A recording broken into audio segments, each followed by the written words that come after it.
کوټه وغورځېده. خو طالبانو علما وایي شجاع انسان هغه څوک ده چې د غم په حالت کې ځان کنټرول کړي او مسلمانانو ته مورال رول ورکړي. طالبانو ورونو حالتونه دي تیریږي، اوس خو ملیان بړې بړې نارې وهي. یو ورځ ولا طالبانو زه د بخاري درس ته ناست وم، په دې ساحه کې یو مجاهد و طالبانو، فارسي زبان و قاري برهان نومېده. دومره نر مجاهد و طالبانو، د 20 کلونو کې امریکایانو له ده نه زرغونکار نن یو دومره لوی قهرمان، یعنې ریښتونی مجاهد و، یعنې څومره نږدې د کابل ته، څومره زوري چې ورسره و، الله امریکایان پې باندې کامیابه نه کړل. نو زه چې کېناستلمه نو خبر راغی چې قاري برهان شهید سوی. زه چې جنازې ته ورغلم نو ده نوی بل واده کړی و هغه وخت کې، نو د جنازه یې را روانه کړې وله، په جنازه باندې هغه د نوي ناوې هغه شال پروت. مجاهدینو باندې دومره درد و، داسې یو حالت و تا به ویلې لکه چې د نن د منځه تللی. دومره سخته ورځ وله په مسلمانانو باندې.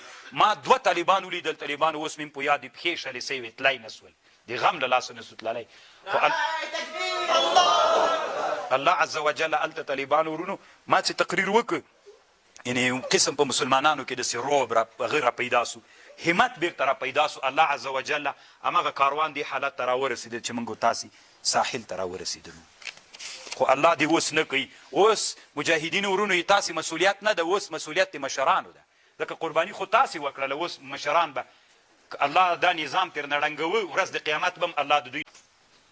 طالبانو د آیات خو ګورې مخکې نه نازل سوی. روح الماني وایي کله چې رسول علیه السلام وفات سو، رسول علیه السلام چې وفات سو، طالبانو ورونو ابوبکر صدیق صاحب په حوالې د مدینې کې و. زه دا ولې چې مدینې ته تللی ما یو ویډیو نشر کړې وله د ابوبکر صدیق صاحب د کور په غجې اوس جومات جوړ ده، که تاسې لیدلی وي. نو طالبانو ابوبکر صدیق صاحب دلته په صنحه کې و، حوالې صنحه، اوازه ورغله چې رسول الله وفات سو. عمر صاحب داسې بیخي د بل حالت باندې سوی و. طالبانو دا غم دومره زور پې کړی و چې بل حالت تورې راویستلي وي. چا نه به واورم چې وایي چې رسول الله وفات، چا له ډاره غږ نه سو کولی. ابوبکر صدیق رضی الله عنه خبر سو، په اس باندې تیز راورسېد د رسول علیه السلام مسجد نبوي سره. هلته چې کته سو نو تیز راننوته د عایشې رضی الله عنها کوټې ته د رسول الله جنازه ایښې وله. ټول صحابهونه لاره ورکه وه، ځکه دومره دروند غم و چې څه ووایي. رسول علیه السلام مخې پټ کړی و، دی ورننوته. رسول علیه السلام یې په دې تندي باندې مچوک، انک میت و انهم میتون، ته مړ سوی یې، دوی هم مړه کېږي. ته د الله یو نبي وې رالیږلی وې، کوم شي دپاره هغه دې ادا کړه. باندې راووته، باندې چې راووته له جومات نه باندې دلته ودرېده، خطبه یې شروع کړله. عمر صاحب شر و شور شروع کړی و، د خطبه شروع کړه، ما محمد، خلکو ته یې ویلې ما محمد الا رسول قد خلت من قبله الرسل افان مات او قتل انقلبتم على. طالبانو د آیات چې ورته ویلې، عمر صاحب دننه جومات کې ولاړ شر و شور یې کوه. دی چې ټول صحابه ده پسې راووتل، د ده پسې راووتل، عمر صاحب هم راووته. خو چې دا ټکی عمر صاحب واورېد، عمر صاحب چې ما محمد، ما وایي داسې فکر وکړه چې لکه سیناوی نازل سو. خو پوه سوم چې رسول الله وفات سوی ده. نور مې په پښو کې دومره وس نه وله چې ما د دما پښې ما تحمل کړلې سي. عمر صاحب ځمکې ته راوغورځېد، داسې کوټه وغورځېده. الله دې مونږ لږ انسانانو وګرځوي، دنیا کې مونږ الله چاته محتاجوه مو داسې ژوند راکه، خو الله پاکه د آخرت ثواب غواړو. وکأی من نبی، ډېر له نبیانو نه قاتل معه ربیون، قتال کړی له ده سره هغه رباني خلکو ډېرو، فما وهنوا نسسوي لما أصابهم في سبيل الله وما ضعفوا نزعف عن سويدي وما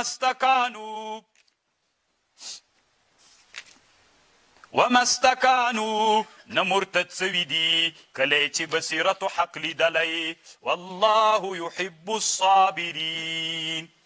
وما كان قولهم نو قول دوی إلا أن قالوا ربنا اغفر لنا ذنوبنا، يلا پاکا مونږ ته بخښنه وکړي دي مونږ د ګناهونو، و اسرافنا، اسراف مو چې په خپل امر کې کړی، وثبت اقدامنا وانصرنا على القوم الكافرين.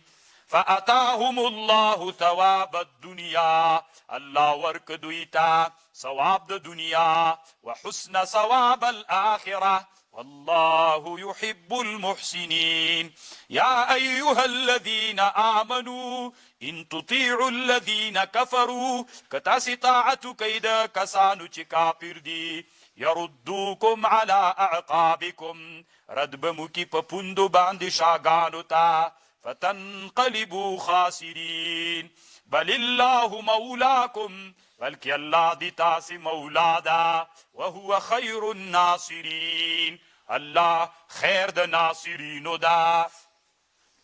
الله باندې طالبانو د انسانانو څومره زړونه مطمئن کیږي کنه چې ټرمپ نوی پاچا سو دوی بیا خوشاله ول چې کیدای چې راسي نو دوی فکر کوي چې ټرمپ موږ داسې رب العالمین لرو کنه چې د ټرمپ غوندې لوی فرعون د زمانې موږ ته مات کړ بیا هم راته ماتوي خو دلته نه دا واري طالبانو دا واري بیا هلته ماتوي خبر خو مې بله درته کړې وه کنه سنلقي في قلوب الذين كفروا الرعب زردواج بچو دا داسې چل و طالبانو کله چې دلته په احد کې شهیدانو زخمیان وسول ابو سفیان روان سو لاړ لښکرې ویلې خپل وار مو واخیست لږ مزل یې وکړ نو ملګرو ته ویلې وې راځئ خو مسلمانان مو تیار له بیخه ویستلي زخمیان دي بیرته پرې ورسو ښه به یې له بیخه وباسو مشوره یې موسوله طالبانو که بیرته راغلي مسلمانان یې ډېر زوبلولم والله بس په زړونو کې رعب ور واچو. سنلقي في قلوب الذين كفروا الرعب بما أشركوا بالله ما لم ينزل به سلطانا ومأواهم النار وبئس مثوى الظالمين ولقد صدقكم الله وعده الله رښتیا کړله د دوی سره وعده. دوی طالبانو یوه پوښتنه کوله چې نبی علیه السلام خو موږ سره وعده د نصرت کړې وله چې الله به فتح درکوي موږ ته کله نصرت راکړو نو طالبانو د احد په جهاد کې انفرادي شکل باندې فتح وخه ډېر کافران په انفرادي هلته جنګ داسې کېده دلته به هم صف ودرېدل دلته اخوته به کافران راوتل څوک مقابله کوي له دې خوا نه به هم وروتل له خوا نه په دا اولیني جنګ کې طالبانو تقریبا 8 نفره کافران مردار سول یو مسلمان هم نه شهید سوی بیا چې دا جنګ به چې سو اتې به جنګ په غټه سطحه انفرادي جنګ نه به غټ جنګ ونیښته نو اول کې مسلمانانو کامیابي وکړله خو اطاعت د اولو الامر یې ونه کړه ځکه شکست راغی. ولقد صدقكم الله وعده استحسونهم کله چې تاسې دوی وزل په اذن د الله حتی اذا فشلتم کله چې تاسې بزړه سوئ وتنازعتم فی الامر تاسې تنازع کړه په امر کې وعصیتم من بعد ما اراءکم ما تحبون پس له هغه چې در ویې لیدل هغه شیان چې تاسې خوښول چې غنیمت ده منکم من یرید الدنیا ومنکم من یرید الاخره په تاسې کې بعضې غنیمتونه خوښول ومنکم من یرید الاخره ثم صرفكم عنهم ليبتليكم ولقد عفا عنكم والله ذو الفضل على المؤمنين.